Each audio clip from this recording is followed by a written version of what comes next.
In a world where immortals forge heavenly artifacts from dragon bones and divine stars, a poor 17-year-old village blacksmith named Kael Ashborn possesses no spiritual talent.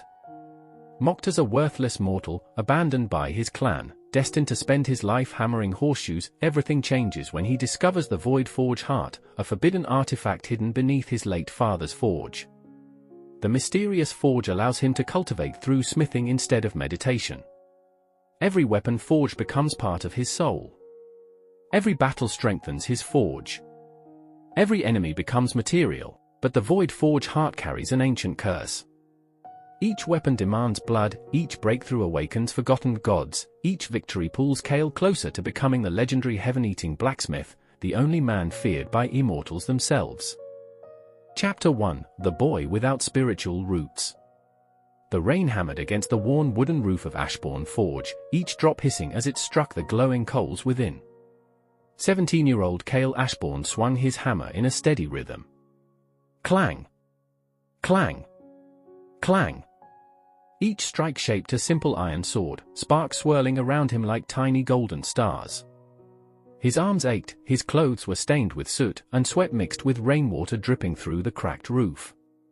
Outside, laughter echoed from the village square. Did you hear? The spirit awakening ceremony is today. I heard Rowan awakened an Earth-grade root. What about Kael? Someone snorted. That blacksmith? He couldn't cultivate if heaven handed him spiritual chi. Kael paused for only a heartbeat before striking the blade again. Clang! His late father had always said, a sword does not care who mocks the smith. It only remembers the strength of the hand that forged it. Those words were all he had left. By sunset, the ceremony had ended. The village celebrated its new cultivators with music, food, and wine. Kael returned to his lonely forge carrying a sack of cheap iron ore. He intended to work through the night. Smithing was the only path open to him. As he shoveled ash from the ancient furnace, his metal spade struck something that should not have been there. Clink! He frowned. Beneath centuries of soot rested a smooth obsidian sphere etched with crimson runes that pulsed like a heartbeat. The moment his fingers touched it, the sphere cracked open. Black fire erupted, swallowing the forge in silence. A voice older than kingdoms whispered into his soul. At last, a blacksmith worthy of the Void Forge Heart. Agony exploded through every bone in his body. His blood flowed into the ancient artifact, and countless visions flooded his mind, immortal smiths forging suns into blades, dragons melting into rivers of molten metal, gods kneeling before a lone figure wielding a hammer forged from darkness itself. Then a translucent panel appeared before his eyes. Void Forge Heart. Host, Kael Ashborn. Age, 17. Cultivation, mortal. Weapon souls, 0, forge level, apprentice. Luck, maximum. Primary ability unlocked, soul forging. Warning, every masterpiece demands sacrifice. Warning, heaven has detected your existence. A thunderclap split the night. Far above the clouds, unseen eyes opened. For the first time in 10,000 years, the heavenly palace had sensed the rebirth of the forbidden forge. And somewhere in the darkness beyond the stars, something ancient smiled. The storm raged through the night. Lightning illuminated the shattered walls of Ashborn Forge as Kael lay on the ground, his breathing ragged. The obsidian sphere had vanished, yet the furnace now burned with black flames that gave off no heat. Instead of warmth, he felt an unfamiliar energy flowing through his veins. It was heavier than spiritual chi. It pulsed with purpose. The translucent panel returned before his eyes. Void Forge Heart. Current realm, mortal body, stage 1. Forge energy, 10/100. Weapon souls, 0, available materials, rusted iron times 12. Spirit coal times 3. Broken wolf fang times 1. Begin first soul forge? Yes, no. Kael hesitated. What exactly are you? The ancient voice echoed from within his mind. I am the inheritance of the first blacksmith god. Cultivators borrow the world's chi. Blacksmiths create their own destiny. Forge a weapon, and your soul will grow alongside it.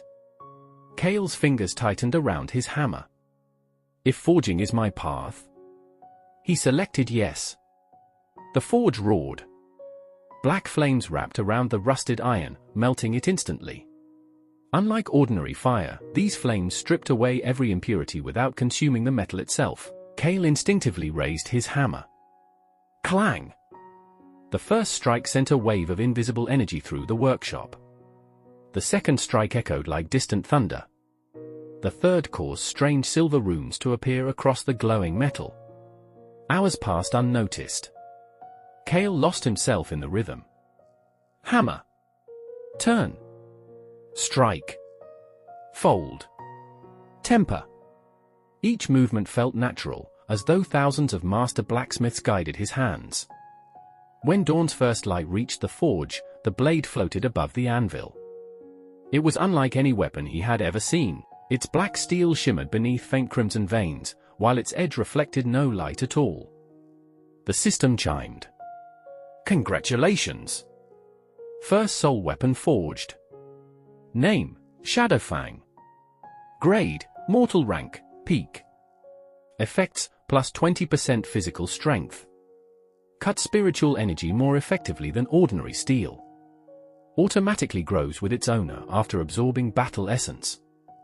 Forge energy plus 40. Cultivation increased. Realm advanced, mortal body, stage 2.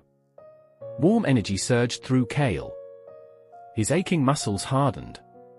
Old scars faded. His senses sharpened until he could hear raindrops striking leaves outside the forge. So, forging really is cultivation. He grinned for the first time in years. Before Kael could examine the sword further, frantic footsteps approached. The forge door burst open.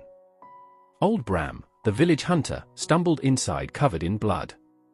Kael! What happened? Wolves? Spirit wolves. Bram collapsed against the doorway. There are dozens of them. Bigger than anything I've ever seen. Kael froze. Spirit wolves were monsters.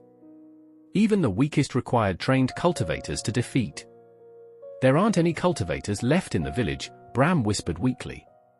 Everyone capable of fighting left yesterday for the county tournament. A deafening howl echoed from outside. Then another. And another. The village bells rang wildly.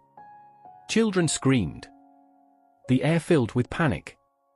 Kael looked down at Shadowfang resting in his hands. His father had once told him, a blacksmith doesn't forge weapons to decorate walls. He forges them so someone can stand against the darkness. Today, there was no one else. Kael stepped into the rain. The village streets had become chaos. A massive grey wolf, its crimson eyes glowing with spiritual energy, pinned a farmer against a broken cart. The farmer's wife cried helplessly. The beast raised its claws. Kael moved without thinking. Shadowfang flashed through the rain. One clean strike. The wolf's head separated from its body. Silence. The corpse dissolved into wisps of black and silver light. Those lights rushed into Shadowfang. The blade vibrated. The system appeared once more. Weapon soul acquired. Spirit wolf soul times 1. Shadowfang has evolved. Sharpness increased. Forge energy plus 15. Host cultivation increased. Before Kael could catch his breath, a chorus of howls erupted from the forest. One wolf had fallen. More than 20 emerged from the trees, their glowing eyes locked onto him. And among them stood a towering silver-furred alpha nearly twice the size of a horse. A jagged scar crossed its muzzle, and dark spiritual energy coiled around its body. The villagers retreated in terror. The alpha wolf lowered its head, growling. For reasons Kael couldn't explain, he understood its intent. Kill the blacksmith. The void forge heart pulsed once. A new message appeared. Emergency quest. Defeat the spirit wolf alpha. Reward, iron bone tempering manual. Ancient forge technique. Random divine material. Failure, death. Kael tightened his grip on Shadowfang as the Alpha lunged through the rain, jaws wide enough to crush a man's torso in a single bite.